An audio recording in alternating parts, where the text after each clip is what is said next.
The medical bay's sterile lights hummed softly as Adam adjusted his neural scanner, trying to ignore the tremor in his hands. He'd examined hundreds of alien species during his 3 years aboard the Prometheus, but never a Draconian, and certainly never their legendary warrior caste. Cora lay on the examination table, her crimson scales dulled with pain, wings folded awkwardly against her massive frame.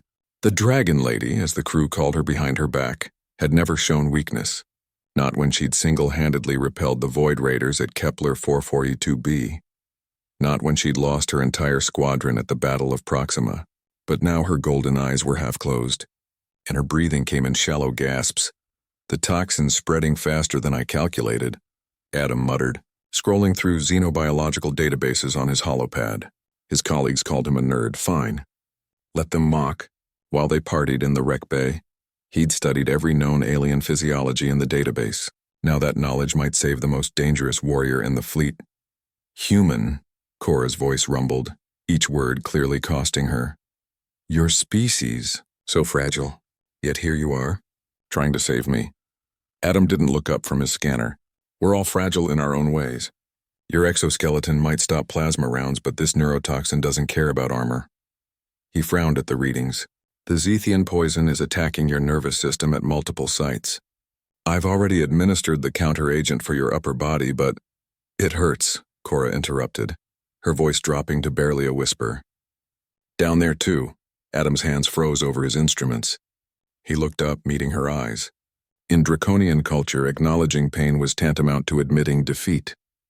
For a warrior of her rank to say those words, "Down where?" he asked gently, though he already suspected. The scan showed toxin concentrations throughout her lower body, areas that, in Draconian females, housed organs critical not just for locomotion, but for their empathic sensing abilities. The very gifts that made them such formidable warriors. Cora's tail twitched, a sign of acute embarrassment in her species. "My ventral neural cluster. Where we sense emotions in battle. If it dies, I'm not just paralyzed. Her voice cracked. "Broken." Adam pulled back from the scanner, his mind racing. The database showed Draconian anatomy in clinical detail. But treating this area wasn't just medically complex, it was culturally taboo. Male Draconians were never permitted near a female's ventral cluster. It was sacred, intimate, the seat of their warrior soul, and he was a human. An outsider. A nerd who'd barely passed combat training. "The counter-agent needs to be injected directly into the neural cluster," Adam said slowly. "But I'd need to access your ventral scales." "Cora, in your culture—" "I know what it means," she said, her voice hardening with what little strength remained. "I know what I'm asking. But you're the only xenobiologist on this ship. You're the only one who might understand the physiology well enough." Adam set down his instruments. "I need you to understand something. My species were not the strongest or fastest. We don't have scales or wings or empathic senses. But we're stubborn. When we decide to save someone, we don't give up. Ever." He met her eyes. "I will save you, Cora, all of you. But only if you consent." For a long moment, the Dragon Lady stared at him. Then slowly, she rotated on the table, exposing her ventral surface, a gesture of absolute trust that would have shocked anyone who knew her warrior reputation. "Your hands are shaking," she observed. "Yeah," Adam admitted. "Preparing the injection gun. I'm terrified. This injection point is 0.3 millimeters from a major nerve ganglion. If I'm off by even a fraction, I could paralyze you permanently. Yet you'll try. That's what humans do." He leaned in, using a micro laser to carefully part the scales around her ventral cluster. The Draconian anatomy here was incredibly complex. What looked like a single organ was actually a network of bioelectrical nodes that processed emotional data from the environment. It was beautiful in a way. Alien and fierce and vulnerable all at once. The injection gun hummed as he calibrated it. One shot. He'd have one shot.